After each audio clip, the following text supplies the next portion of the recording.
Edrisse Michelin moved to South Florida when he was just 3 years old. Now at 32, he's back in Haiti with his American wife. He says he committed a crime and now he's living the consequences. I still don't feel like I'm home. I still feel like I'm just roaming. This is finally happening. In less than a month, I will be flying into Haiti. Yes, there is a travel advisory and a travel ban to Haiti because of the kidnapping, the crime rate, and the civil unrest. The majority of the issues that's going on in Haiti is in Port-au-Prince. I am going to be flying into Cap Haitian. It is not as bad there, but I can't fathom allowing my husband to go into this alone and blindly. We hope to be there 3 weeks or less and get his passport situation situated because he does not have a passport. Once he gets his passport, we plan on crossing over into Dominican Republic. My sister is Dominican and we plan on meeting family there, and then my sister will fly into DR and bring the kids, and then they will reunite with their dad over there. That's our plan as of now. We don't plan on staying in DR. We do plan on going abroad. Not sure if we're going to Thailand, Bali, I don't know yet. So this is what we have for now. I'm flying into Haiti, gonna meet him there, and then once we get his passport, we plan on leaving Haiti and going to Dominican Republic. Boy. So we got to talk about another F around and find out story featuring a Haitian immigrant, a man who moved to the United States of America at the age of 3 as a toddler, who was shocked to be deported after serving jail time because of PPP loan fraud. Now, him and his wife have been reunited, and they're now accepting the reality that they can no longer live in the United States of America despite being a permanent resident. Okay, again, this guy, I guess technically was not here illegally, but he was a legal permanent resident.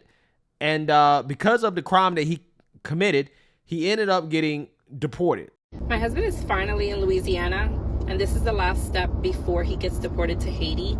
He will be taking a charter flight from Louisiana straight to Haiti, and then obviously facing jail time there, only so that they can verify the reason he is being deported, not because he committed a crime in Haiti or anything like that. They do need to verify everyone that comes in, and that is a normal process from what I understand.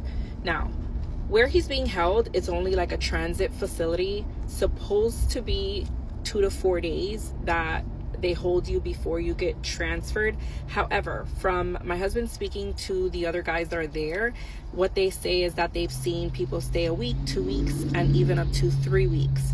And it wouldn't be an issue if they gave you clothes to change into, but today is day 3 and my husband is still wearing the same clothes that he came in with because they only gave him a towel, a wash rag, soap, and a toothbrush. He said they don't give you underclothes, they don't give you anything to change into, so you have to do what you have to do, wash your clothes, hang them up every single night. And if you ask me, that's a bit inhumane. They also don't get to order from the commissary, and I'm not talking about ordering extra food and stuff like that, ordering hygienes, because they didn't give these grown men some deodorant to use. So without further ado, let's go ahead and get into this. CBS News Miami's Tanya Francois spoke to the couple about what they are going to do next. Edrisse Michelin moved to South Florida when he was just 3 years old. Now at 32, he's back in Haiti with his American wife. He says he committed a crime and now he's living the consequences. I still don't feel like I'm home. I still feel like I'm just roaming. I feel uneasy. For the past few weeks, Edrisse Michelin and his wife Yamil have been walking the streets of Haiti, trying to mentally accept that this is now home. I lived in the country 30 years. I never got in trouble, but I made a mistake. My morals became corrupted. Edrisse was deported after serving 25 months in federal prison and 9 months in ICE custody. He was convicted of getting an illegal PPP loan back in the summer of 2020. He was living in the United States as a permanent resident, graduated from Southridge High School, and went on to Miami-Dade College. He was a licensed realtor and insurance broker. After serving his sentence earlier this month, Michelin was deported to Haiti on a flight with 120 people. Your ankles are getting cut up. Your hands are shackled together. You know, they're telling you, hey, if there's a plane crash, you're going to grab this from here and you're going to put this on your face. How? He says once in Cap Haitian, they were given $100 and released to family. His wife was waiting. There's people that left only 2-3 years ago that are afraid to come here, and she's here. The temporary protective status, or TPS, for more than 330,000 Haitians will end on February 3rd of next year. Without any other immigration protections, some may find themselves, like Edrisse, back in Haiti. It's very limited here. So if you're going to be dropping tens of thousands of people in one location, and these people live all over the country, but they're not going to be able to get home.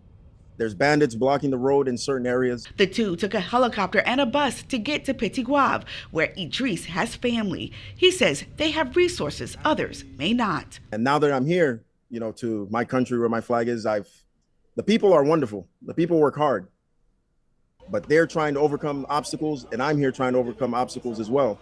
Settling down is the next step. Admittedly, the couple says they don't know how. I speak a little bit of Creole, and I'm struggling.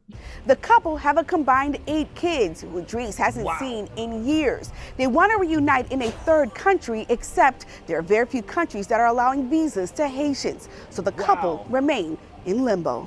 In Little Haiti, Tanya Francois, CBS News, Miami. 8 kids. 8 kids.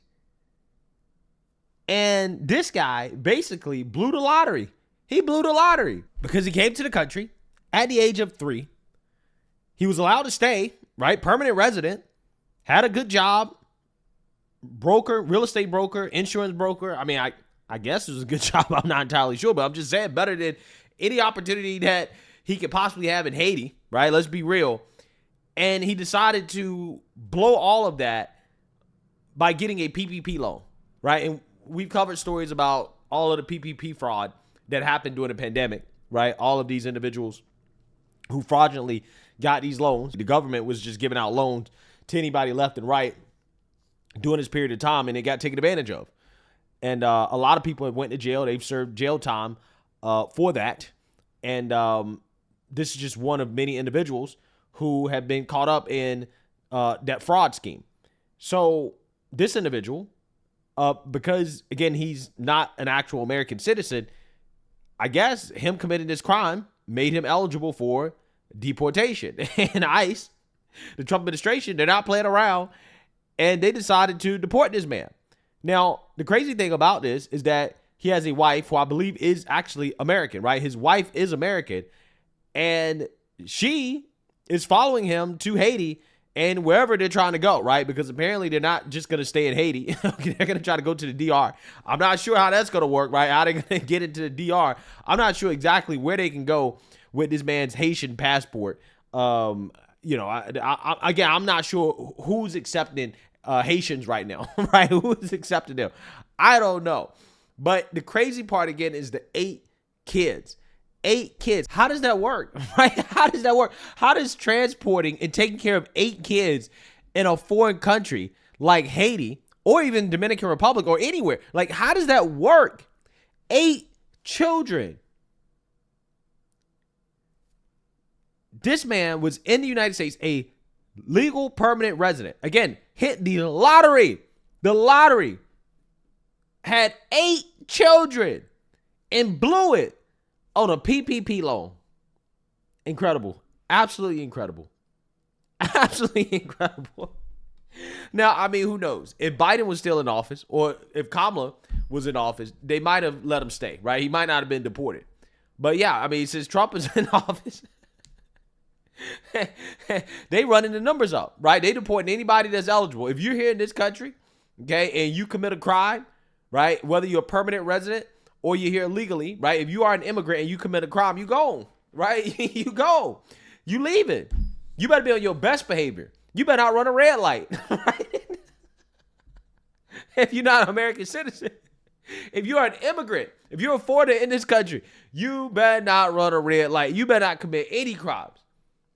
Let alone, you talk about defrauding taxpayers, because that's what that is, right? The PPP loan, again, was taxpayer money that was passed out. And, when you get the loan fraudulently, you're defrauding taxpayers. And you're a guest in this country. I mean, let's be real. I mean, this guy was a foreigner, and he did that. And he has to face the consequences. But this story is super wild. My mind is just blown by, again, the 8 kids part. I'm not sure how they make that work. The wife, I will say, ride or die. Ride or die. I mean, shout out to her. She left America and she went to Haiti with her husband, right? To Haiti. Again, not a place that I would like to be, right? She went to Haiti with her husband. I can't knock it, to be honest with you. God bless her, right? I'm just keeping it 100. Because, I mean, she could have just stayed. She could have stayed in the United States with 8 kids and just lived out the government. I mean, 8 kids, she could probably rack up thousands in food stamps. And just say, you know what, forget that guy, right? I'm just going to stay here. But she decided to go to Haiti with her husband, to go overseas. And we're going to see, well, I don't know if we're going to see, right? I mean, she's doing social media, so who knows? But yeah, we're going to see how this works out. If you're in the country and you're not a citizen, if you're an immigrant, you better be on your best behavior, because the Trump administration is not playing. They're trying to run up the numbers. And if you commit any crime, right, you talk about defrauding taxpayers, right, whether it be violent, non-violent, whatever, if you commit crimes, you're going to go, right? You are eligible for deportation. They are going to send you back home. But let me know what you guys think. Make sure you like, comment, and subscribe. We'll support, share a Black conservative perspective. Peace.